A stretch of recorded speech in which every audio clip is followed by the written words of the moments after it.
মদিনায় হিজরত করে চলে যান। আল্লাহর হাবিব সাল্লাল্লাহু আলাইহি ওয়াসাল্লাম আবু বকর সিদ্দিক রাদিয়াল্লাহু আনহুকে বলছেন, আবু বকর, আল্লাহর পক্ষ থেকে যখন চূড়ান্ত সিদ্ধান্ত আসবে আমি তোমাকে নিয়ে মক্কা থেকে মদিনায় হিজরত করব। হিজরতের সময় যখন চলে আসলো, আল্লাহ নবী সাল্লাল্লাহু আলাইহি ওয়াসাল্লাম আবু বকর সিদ্দিক রাদিয়াল্লাহু আনহু ঘরে গিয়ে একটা ধাক্কা মারলেন। এক ধাক্কার সাথে সাথে আবু বকর রাদিয়াল্লাহু আনহু সঙ্গে সঙ্গে উপস্থিত, লাব্বাইক ইয়া রাসূলুল্লাহ।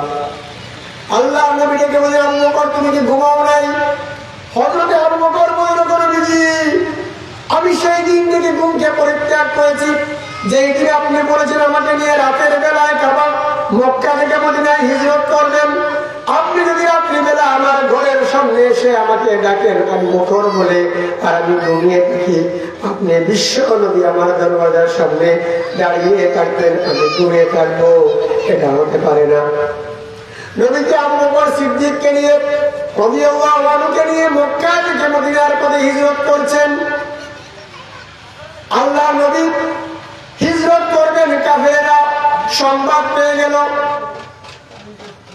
আল্লাহ নবী আলী রাদিয়াল্লাহু আনহুকে ওনার বিছানায় ঘুমিয়ে রেখে বললেন, আলী তুমি আমার বিছানায় শায়িত থাকো, আমি চলে যাচ্ছি।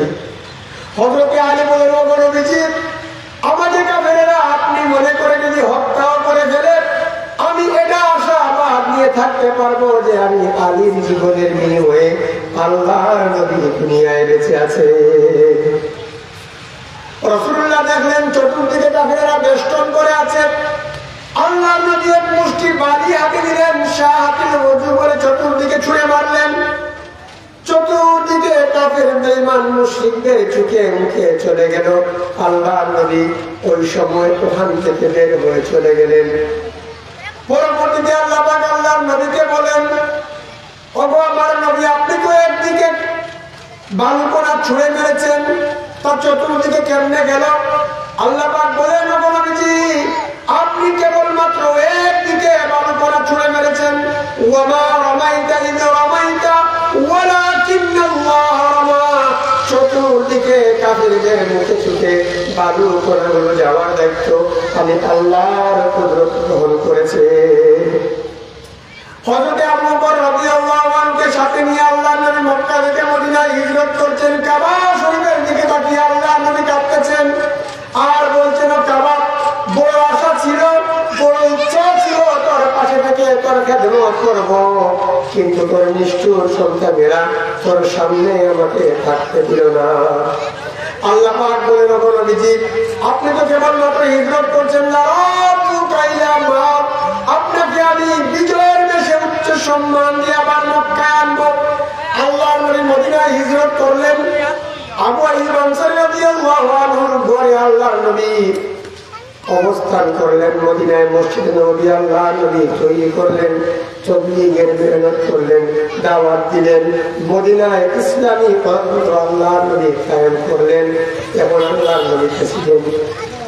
নবীজি মদিনায় হিজরত করার পরে সাহাবায়ে কেরামদেরকে সংঘবদ্ধ করে দ্বীনের দাওয়াত দিলেন, তাবলীগের মেহনত করলেন। এবার আল্লাহর নবীর কাছে সুপ্রিম পাওয়ার।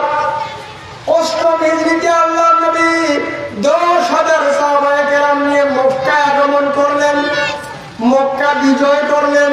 কোরআনুল কারীমের মধ্যে আল্লাহ পাক বলেন, ইন্না ফাতাহনা লাকা ফাতহাম মুবিনা। ওগো নবী আমি আপনাকে প্রকাশ্য বিজয় দান করতে। সুবহানাল্লাহ।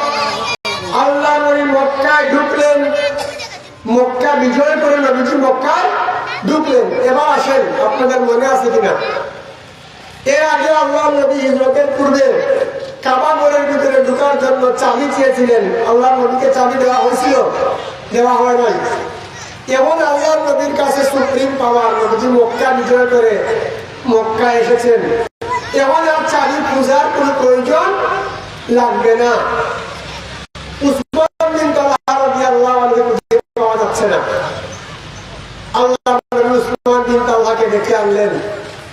এনে উসমান বিন তালহাকে বললেন, চাবি দাও। আল্লাহ নবী কাবা ঘরের ভিতরে ঢুকলেন। 360টা মূর্তি আল্লাহ আল্লাহ নবী ভাঙলেন, ঘোষণা করলেন জাআল হক ওয়া যাহাকাল বাতিল, আজকে মিথ্যার অবসান হয়েছে, সত্যের জয় হয়েছে, আর সত্যই কিয়ামত পর্যন্ত চিরন্তন থাকবে। এবার লক্ষ্য করে দেখেন, এর আগে উসমান বিন তালহা নবীজিকে চাবি দেন নাই, এখন আল্লাহ নবীর কাছে সুপ্রিম পাওয়ার, নবীজির কাছে অটোমেটিকলি চাবি চলে এসেছে।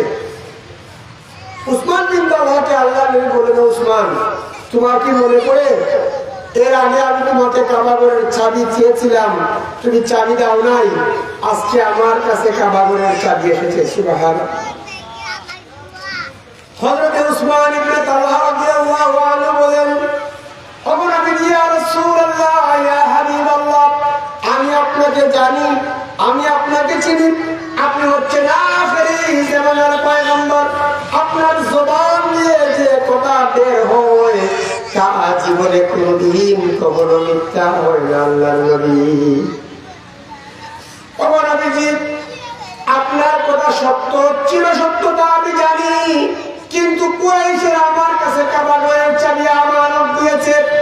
ওগো নবীজি আমি তো আমানতের খেয়ানত করতে পারি না, আমি তো আমানত ভঙ্গ করতে পারি না, এই জন্য আমি আপনার হাতে কাবা ঘরের চাবি দেই নাই, কিন্তু আপনার কাছে কাবা ঘরের চাবি একদিন আসবে, এটা আপনি বলেছেন, অবশ্যই তা বাস্তবে পরিণত হবে, এটা আমি ভালো করে জানি।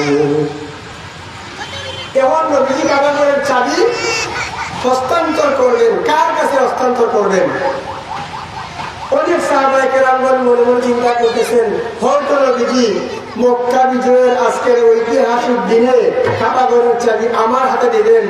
আর অসংখ্য গণ্য সাহাবায়ে কেরামগণের মনের ভিতরে হচ্ছে যে মনে হয় আমার হাতে দিবেন, কিন্তু না, আল্লাহর নবী হযরত উসমান ইবনে তালহাকে ডেকে বলেন, ও উসমান, এই নাও কাবা ঘরের চাবি, আজকে মক্কা বিজয়ের দিন আমি তোমার হাতে আবার ফিরিয়ে দিলাম। আল্লাহ তাআলা কোরআনে আয়াত নাযিল করেছেন, যে আয়াতখানা আপনাদের সামনে আমি শুরুতে পড়েছি, ইন্নাল্লাহা ইয়া'মুরুকুম আন তু'আদ্দুল আমানাতি ইলা আহলিহা, অর্থাৎ আল্লাহ তাআলা ঘোষণা করছেন, নির্দেশ দিচ্ছেন, তোমরা আমানত সমূহ তার অধিকারীর কাছে আবার ফিরিয়ে দাও, আর যখন তোমরা মানুষের বিচার মীমাংসা করতে বসো তখন নিরপেক্ষ বিচার করো। আল্লাহ নবী উসমান ইবনে তালহার কাছে রাদিয়াল্লাহু আনহুর কাছে কাবা ঘরের চাবি দিয়ে বলেন, উসমান, এই নাও, আমি আল্লাহ নবী তোমার উপর রাজি হয়েছি, আল্লাহ তোমার উপর খুশি হয়েছেন, আর এই নাও কাবা ঘরের চাবি আজকে তোমার হাতে আমি দিলাম, শুধু আজকে নয়